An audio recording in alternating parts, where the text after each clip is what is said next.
Assalamualaikum warahmatullahi wabarakatuh. Selamat bertemu kembali dengan saya Manggowang dalam acara Ngosan, ngobrol santai yang penting tidak ngos-ngosan. Oke, pada malam hari ini akan hadir di samping saya yaitu Bapak Toha Masun. Selamat malam Pak Toha Masun. Selamat malam Pak Goang. Iya.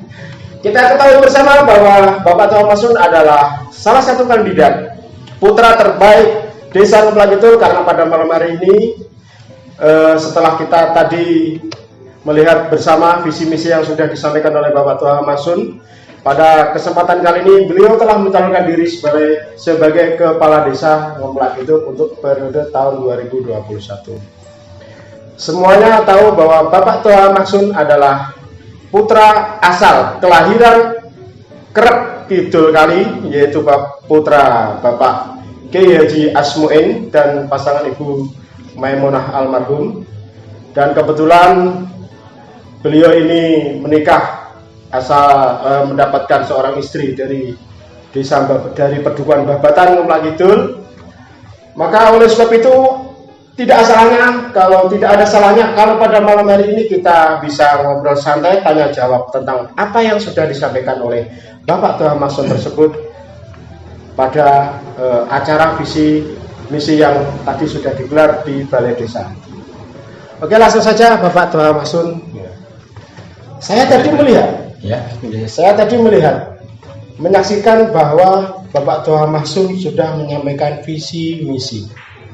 Jadi sebenarnya ada ketertarikan tersendiri pada saya. Cuman nanti akan saya tanyakan satu persatu mengenai visi dan misi yang tadi sudah disampaikan oleh Bapak Toha Masun. Boleh. Di sini visinya itu adalah mewujudkan desa Gemah Ripah Loh Jinawi, makmur, maju, mandiri dan berdaulat. Ini saya sangat tertarik sekali, ini ada Gemah Ripah Loh Jinawi gitu ya. Ini mungkin bisa dijelaskan ini maksudnya kenapa kok punya visi ingin menjadikan desa Ngemplak Kidul ini desa yang Gemah Ripah Loh Jinawi, ini gimana ya? Ya, menurut pandangan saya, Gemah Ripah Loh Jinawi di Ngemplak Kidul itu yang sebenarnya Ngemplak Kidul itu kan di mana-mana sudah dikenal bahwa desa Ngemplak Kidul itu adalah bagian daripada desa industri. Sebetulnya saya kepingin warga Ngemplak Kidul betul-betul mempunyai penghasilan tetap.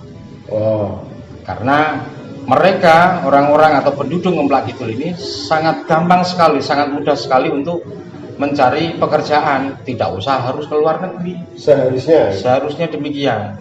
Banyak pekerjaan yang mereka dapat dan banyak penghasilan yang mereka dapat juga di desanya sendiri. Makanya dengan demikian Gemah Ripah Loh Jinawi itu saya mengartikan demikian bahwa masyarakat Ngemplak Kidul sangat mudah sekali untuk mendapatkan penghasilan di buminya sendiri, di desanya sendiri. Jadi rencananya seperti itu ya. Jadi jangan sampai nanti penduduk Ngemplak Kidul itu ada yang sampai keluar desa, ngerantau atau bahkan keluar negeri untuk bekerja. Jangan sampai gitu. Bahkan orang di luar desa Ngemplak Kidul sendiri banyak yang merantau ke Ngemplak Kidul. Betul. Jadi rencananya desa Ngemplak Kidul itu dibikin menjadi sebuah desa yang Gemah Ripah Loh Jinawi, di mana masyarakatnya sendiri itu mudah mencari kerja di desa sendiri dan bisa berpenghasilan sehingga cukup untuk memenuhi kebutuhan hidup. Gitu ya. Betul sekali. Setuju saya itu. Jadi supaya masyarakat itu mudah mencari kerja dan bisa penghasilan cukup dari ruang lingkup lokal desa Ngemplak Kidul sendiri. Mereka tidak usah mencari kerja sampai keluar daerah atau keluar desanya sendiri. Mereka sudah makmur dengan mendapatkan penghasilan dari daerahnya sendiri. Itulah yang saya maksud Gemah Ripah Loh Jinawi di situ. Betul ya. Dan tadi saya sudah melihat beberapa misi yang disampaikan oleh Pak Toha Masun ini. Kira-kira dari sekian visi misi tadi, dari mulai PTSL, Karang Taruna, terus perbaikan atau memaksimalkan kinerja pemerintah desa ataupun mewujudkan pemerintahan desa yang efektif, efisien tadi itu, kira-kira yang menjadi skala prioritas yang mau dikerjakan terdahulu ini apa? Ini berdasarkan kegiatan saya beberapa minggu yang lalu, 2 atau sekitar 3 minggu yang lalu, saya mempunyai kegiatan terkait Pilkades ini. Saya harus memperkenalkan diri pada masyarakat, tentunya dengan cara silaturahim dari rumah ke rumah yang lain. Berkunjung dari masyarakat, dari satu rumah ke rumah yang lain gitu ya. Dengan demikian saya pasti akan tahu bagaimana kondisi masyarakat di bawah. Saya harus tahu dulu, saya harus memperkenalkan diri saya supaya masyarakat Ngemplak Kidul ini tahu siapa saya. Iya. Di samping itu saya juga perlu tahu bagaimana kondisi masyarakat di bawah. Ternyata yang saya terima berdasarkan yang disampaikan warga itu, mereka ternyata iri dengan desa yang lain. Iri. Masalahnya kok bisa iri? Iri dalam arti di desa lain itu banyak yang sudah mengadakan sertifikat massal. Oh, PTSL tadi itu ya. Betul, makanya saya menganggap bahwa program PTSL itu sekarang PTSL, dulu itu Prona, Pak. Ya, dulunya Prona. Betul, ini program yang dari Pak Jokowi ini yang sekarang ini namanya PTSL. Ternyata mayoritas masyarakat Ngemplak Kidul ini betul-betul merindukan dengan yang namanya PTSL atau sertifikat massal itu. PTSL itu kepanjangannya dari pendaftaran tanah sistematis lengkap, yang dikenal pendaftaran tanah sistematis lengkap. Betul, yang dikenal sebagai sertifikat massal. Makanya saya tergugah dengan keinginan masyarakat yang seperti itu. Akhirnya saya sudah koordinasi. Iya, saya sudah membuat kerangka dan saya sudah konfirmasi atau koordinasi dengan teman-teman yang berkaitan dengan pertanahan. Saya komunikasi dan minta petunjuk dari teman-teman dari BPN juga. Ternyata memang iya ada.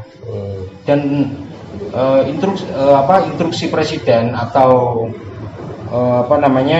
instruksi presiden itu sejak tahun 2018 sampai akhir masa jabatan Presiden Joko Widodo, program PTSL itu sudah harus dijalankan. Dan Ngemplak Kidul ini belum sama sekali. Selama 3 tahun ini belum sama sekali mengikuti program itu.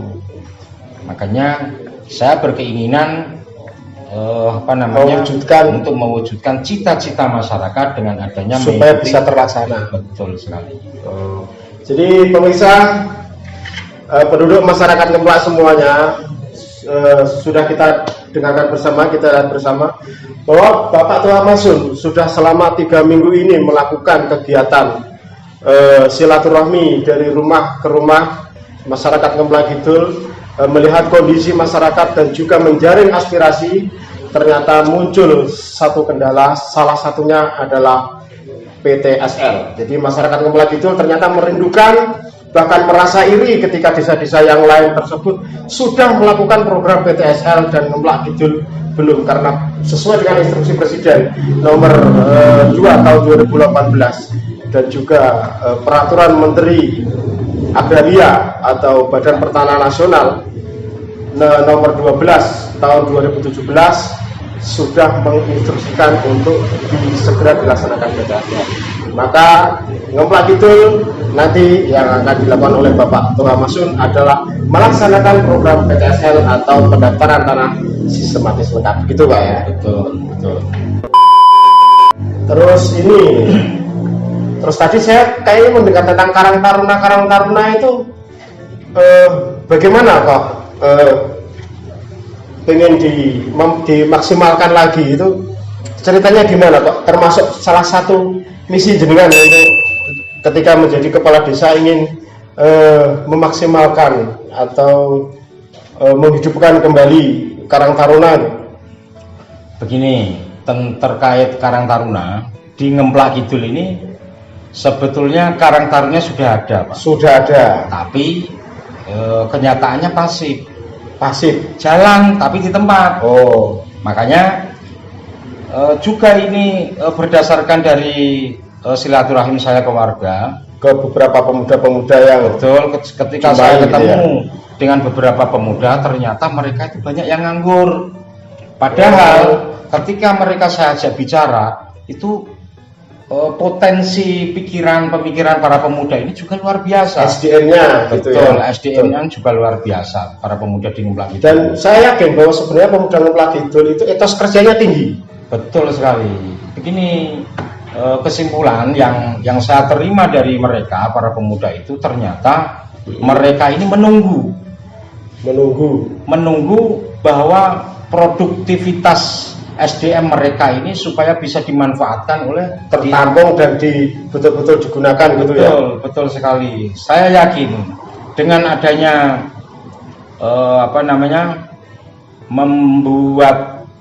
mengelompokkan para pemuda ini, karena memang tempatnya sudah jelas, Karang Taruna itu ada. Terus nanti diwadahi di wadah Karang Taruna. Saya punya keinginan mereka para pemuda di Ngemplak Kidul ini banyak yang mempunyai potensi yang luar biasa. Sangat luar biasa. Makanya bahasa yang saya pakai tadi di misi saya bahwa pemuda ini bagaikan mutiara yang tercecer, yang tidak dimanfaatkan oleh pemerintah desa. Makanya saya berharap mereka ini yang nanti akan saya kumpulkan, akan saya geladi, akan saya identifikasi sesuai dengan kemampuan mereka untuk saya jadikan partner kerja di pemerintahan desa. Oh, jadi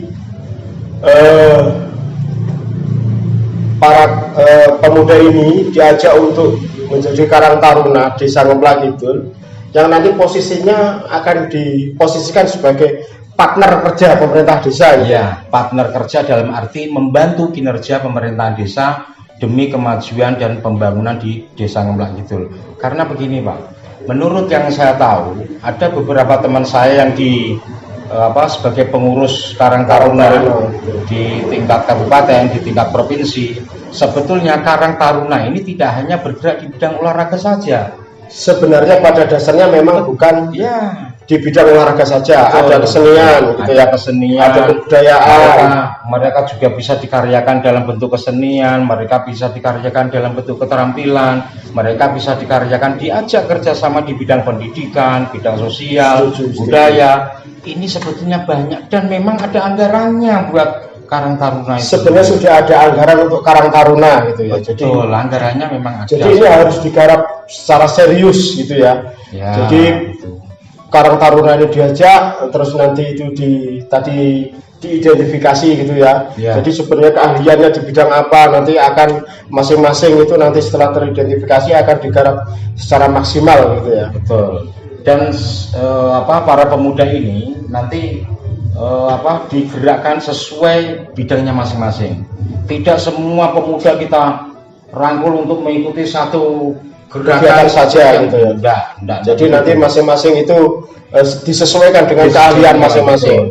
Kalau misalnya nanti itu spesialisnya di bidang teknik, mungkin bisa didirikan bengkel atau apapun gitu ya. Bisa atau mungkin servis, ada servis motor, servis mobil, banyak sekali. Yang jelas ini para pemuda harus ditampung dulu. Karena memang tempatnya atau wadahnya ini kan sudah ada, namanya Karang Taruna. Jadi kegiatannya nanti harus benar-benar bisa jalan. Betul sekali. Kita tahu lah, mungkin saat sekarang itu kan generasi itu milik pemuda ya, apalagi sekarang terkenal dengan generasi milenial, di mana sebenarnya anak-anak itu punya bakat tentang mungkin kesenian, ya kan. Mungkin saya sebenarnya sudah melihat beberapa kali teman-teman pemuda Ngemplak Kidul itu ada yang bikin kelompok musik ataupun band ataupun sekedar dangdutan itu ya kan. Mungkin itu nanti bisa diarahkan atau mungkin bisa lebih besarkan lagi gitu ya, supaya benar-benar mereka itu bisa maksimal dan mendapatkan ruang sendiri. Produktivitas mereka betul-betul harus bisa dimanfaatkan. Ini termasuk aset besar bagi desa kita. Makanya ini termasuk program saya yang pertama tadi terkait dengan PTSL. Ini saya juga akan mengumpulkan para pemuda yang akan saya wadahi di Karang Taruna ini, khusus di bidang teknologi di bidang IT.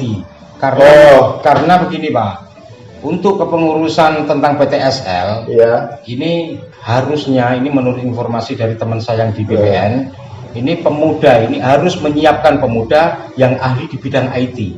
Karena sebagian besar, bahkan secara keseluruhan kepengurusan tentang PTSL ini, itu semuanya serba online, ya, serba online, memakai jaringan-jaringan internet. Jadi harus teman-teman pemuda ini nanti yang bidangnya itu adalah IT gitu ya. Betul. Kita dulu pernah terkenal tentang sepak bola. Ya, siapa yang tidak tahu tentang klub Putra Kusuma saat itu, sampai pernah tanding ke beberapa tempat, sampai pernah ikut final gitu kan. Jadi, dan itu tenggelam beberapa mungkin 1 dekade lebih, 10 tahunan lebih itu kita sudah tidak pernah melihat itu lagi gitu. Mungkin nanti ini maksudnya Pak itu gitu ya, salah satunya di antaranya itu. Soalnya yang sekarang ini yang bergerak Karang Taruna itu, setahu saya di Ngemplak Kidul itu hanya bergerak di bidang olahraganya saja. Hanya di bidang olahraga, keseniannya tenggelam. Padahal dulu kita pernah ada tongtek dulu ya, tongtek Kusuma dulu. Terus sekarang mungkin ada beberapa grup musik gitu kan, yang sudah justru sering manggung di sana sini, tapi ternyata tidak terwadai dengan baik oleh Karang Taruna. Ya, karena mereka berjalan dengan sendiri, mereka tidak ada yang mengcover dari pemerintah desa. Akhirnya mereka berjalan dengan sendiri gitu ya. Dan dia berjalan dengan sendirinya, sesuai kemampuannya, sesuai dengan kekuatannya, akhirnya tenggelam dengan sendirinya. Tidak mendapatkan ruang yang cukup di desanya sendiri. Karena tidak ada dukungan, tidak ada perhatian gitu ya. Nah, inilah yang saya maksud, para pemuda nanti harus siap-siap ketika saya menjadi kepala desa di Desa Ngemplak Kidul, mereka harus siap ikut digarap secara serius. Betul, mereka harus ikut ambil bagian di dalam pembangunan desa. Tadi misinya ada yang pembangunan pasar desa untuk memaksimalkan pendapatan desa dan juga memaksimalkan pendapatan masyarakat desa. Nah, ini apa memang pasar itu perlu dibangun? Harus gitu. Kalau memang diperlukan, kenapa tidak? Kalau akan tetapi yang saya maksud membangun pasdes, pasar desa, ini bentuk perekonomian, Pak. Oh, bukan fisiknya ya. Apalagi di Desa Ngemplak Kidul ini sudah punya pasar, dan yang namanya pasar itu adalah tempat untuk transaksi. Jadi supaya nyaman transaksi, jadi harus ada perbaikan atau pembangunan baik itu fisik maupun sistem. Kalau memang itu diperlukan, bolehlah.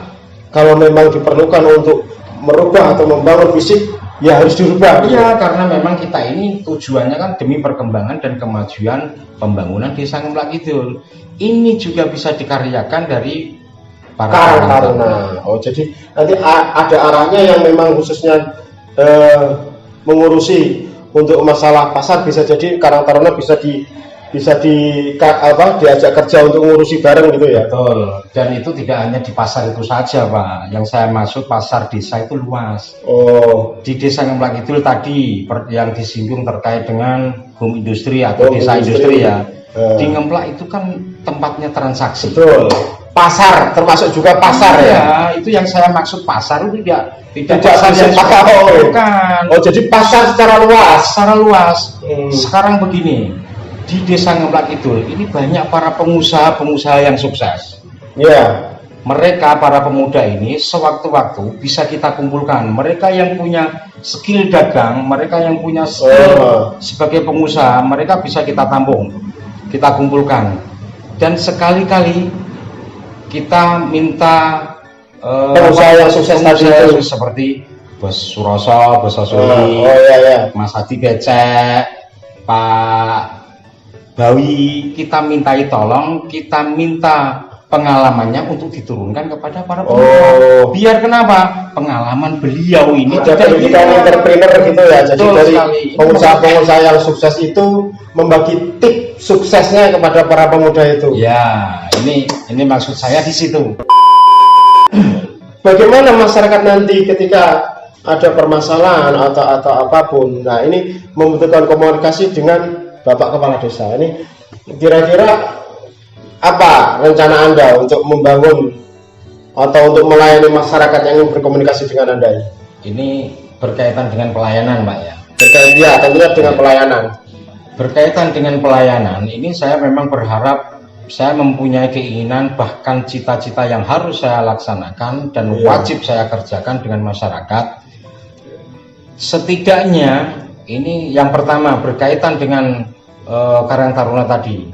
Para pemuda yang saya bidik untuk saya ajak untuk bekerja sama dalam membangun desa ini tidak hanya satu kelompok di satu RT saja. Saya sudah membidik para pemuda di setiap RT atau setiap RW. Ini mereka ini nanti harus bersinergi, harus bekerja sama dengan kaum sepuh. Jadi menghubungkan antara pemuda dengan orang tua. Ini pasti ada keterkaitannya. Soalnya ini pasti yang berkaitan dengan yang namanya pendidikan, berkaitan dengan namanya sosial, berkaitan dengan kegiatan-kegiatan budaya. Ini kalau pemuda saja yang bergerak, ini juga kurang kurang pas, karena kebanteran kalau pemuda nanti bergerak. Tetap harus ada sinergi atau kerjasama dengan yang sepuh. Dengan demikian, saya ketika di setiap RW atau bahkan di setiap RT mempunyai kaki tangan di situ, apapun yang dibutuhkan warga, saya insya Allah dengan mudah untuk memberikan pelayanan, karena saya punya jaringan di setiap RW, bahkan di setiap RT. Jadi nanti lewat Karang Taruna tadi itu ya. Jadi Karang Taruna yang ada di setiap RT ataupun di masing-masing wilayah itu bisa menjadi penghubung. Betul. Penghubung pertama gitu ya. Penghubung pertama ketika nanti ada permasalahan di lokal situ ya. Jadi nanti biar ada kesinambungan antara masyarakat dengan Karang Taruna dan pemerintah desa, khususnya Anda sebagai kepala desa. Gitu. Paling tidak saya tetap harus bersinergi, harus selalu membangun komunikasi apa yang dibutuhkan masyarakat di kalangan bawah, mulai RW bahkan sampai ke RT. Ini saya bisa langsung menerima, bahkan ketika saya nanti jadi kepala desa, pasti saya akan selalu melakukan kegiatan-kegiatan sosial atau kegiatan-kegiatan permasyarakat. Saya harus belusuan di situ. Harus belusuan ke masyarakat. Saya harus datang ke sesering mungkin, saya harus datang. Entah itu ngopi bareng, entah itu rokok bareng sama warga. Istilahnya Anda itu nanti akan selalu muter ke masyarakat dan berusaha untuk jagung bersama masyarakat gitu ya. Harus. Rencananya gitu ya. Ya, karena memang satu-satunya alternatif silaturahim antara pemerintah desa dengan warga, dengan masyarakat, ini pemerintah desa harus sering-sering turun ke bawah. Saya semakin tertarik. Para pemirsa, wah ini masyarakat Kepala Kidul sudah lihat sendiri nih, bahwa Bapak Kepala Desa, Bapak calon Kepala Desa, Bapak Tuha Masun akan sering-sering untuk turun ke daerah Anda dan menjaring aspirasi supaya bisa melihat permasalahan secara langsung dan Anda bisa mengadu langsung kepada Bapak Tuha Masun. Ya, ini nanti permasalahannya apa? Bicarakan di angkruk, bicarakan di warung kopi, atau silakan mungkin Anda permasalahan bisa langsung panggil Bapak Tuha Masun ke tempat Anda. Membangun Biro Perlindungan Masyarakat Kredit Usaha secara swakelola guna meminimalisir tindak kejahatan perbankan. Ini tadi Anda menjelaskan bahwa masyarakat Kepala Kidul itu adalah masyarakat yang notabene itu adalah masyarakat yang kredit usaha ya. Jadi untuk pengembangan usahanya dia akhirnya mengambil kredit ke perbankan. Ini kenapa harus dibentuk biro perlindungan itu? Maksudnya biro perlindungan yang seperti apa itu kira-kira? Ini saya mempunyai misi untuk membentuk biro perlindungan terhadap masyarakat dari tindak kejahatan perbankan itu begini, Pak. Ada beberapa teman dan ada beberapa warga yang sering mengeluh. Ada kasus yang seperti punya itu kasus ya? Tentang perbankan. Misalnya ini ada salah seorang yang kemarin itu ke tempat saya minta penjelasan dan minta bantuan terkait dengan kredit macetnya di perbankan. Oh, kredit macet tuh. Nah, terus gimana penanganannya? Lah, karena mereka atau mayoritas orang di Ngemplak Kidul ini, sistem untuk mendapatkan modal dalam usaha mereka ini sebagian besar tidak akan lepas dari kerjasama dengan yang namanya perbankan, itu pasti. Dan yang saya ketahui yang terjadi saat ini itu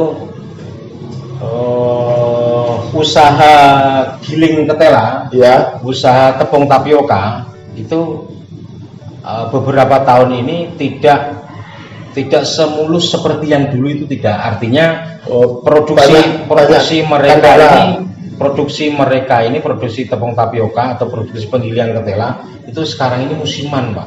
Musiman. Itu musiman. Sehingga banyak yang mengalami kerugian gitu. Ya, di saat mereka ini ada panen raya, panen singkong, panen raya, itu mereka juga mendapatkan hasil yang luar biasa. Tapi hasil luar biasanya itu biasanya pas-pasan untuk kebutuhan hidupnya dan untuk membayar utang setiap bulannya. Akan tetapi ketika panen ini sudah semakin maret, sudah semakin habis singkongnya, mereka ini jangankan untuk membayar banknya, untuk makan sehari-harinya kadang itu melalui duit buat terus. Gitu istilahnya. Jadi besar pasak daripada tiang itu, banyak uang yang sebenarnya itu bisa untuk usaha justru malah habis untuk bayar bank. Akhirnya nggak bisa muter dan mengalami kerugian dan akhirnya macet. Betul. Dan pihak perbankan tidak mau tahu dengan alasan itu. Oh gitu. Maunya pihak bank itu kan harus tetap bayar. Padahal kondisi yang dialami nasabah, kondisi yang dialami masyarakat, ini ini namanya terjadi alam, bukan karena kendala dewe gitu ya. Kehingga terus dibuat habis-habisan, meskipun sebagian juga ada yang habisnya uang dari kredit bank itu buat hura-hura itu juga ada. Tapi ini yang habisnya uang ini untuk usaha ini juga mereka harus tidak ada ampun, katakanlah demikian, tidak ada kata ampun dari pihak bank, tetap memaksa untuk bayar. Betul. Kalau sampai terjadi macet, sesuai ketentuan pihak bank itu juga ternyata memang ada yang pihak bank yang ngasih dispensasi. Ada yang ngasih dispensasi dengan cara rescheduling itu ya. Ya, itu ada yang sistem ngasih saran untuk take over. Betul. Itu kan ketika ada pihak perbankan yang ngasih solusi semacam itu, berarti pihak bank menurut saya itu masih baik karena dia masih ngasih toleransi terhadap nasabahnya. Akan tetapi ada pihak bank yang juga tidak mau tahu, gitu ya. Entah ini permainan dari pihak bank sendiri atau bagaimana. Oh gitu. Regulasinya itu kok tidak sama gitu loh, makanya kesimpang siuran regulasi itu. Betul, makanya saya punya inisiatif, saya punya misi dan saya punya cita-cita bagaimana ketika masyarakat mengalami kredit macet dan dibuatkan semacam biru perlindungan supaya aset mereka itu tidak dilelang seenaknya sendiri gitu. Betul. Saya setuju sekali. Desa kita adalah desa industri. Desa industri ada yang kebanyakan mereka itu adalah untuk mendapatkan modal usaha adalah dengan bank. Ketika mengalami kredit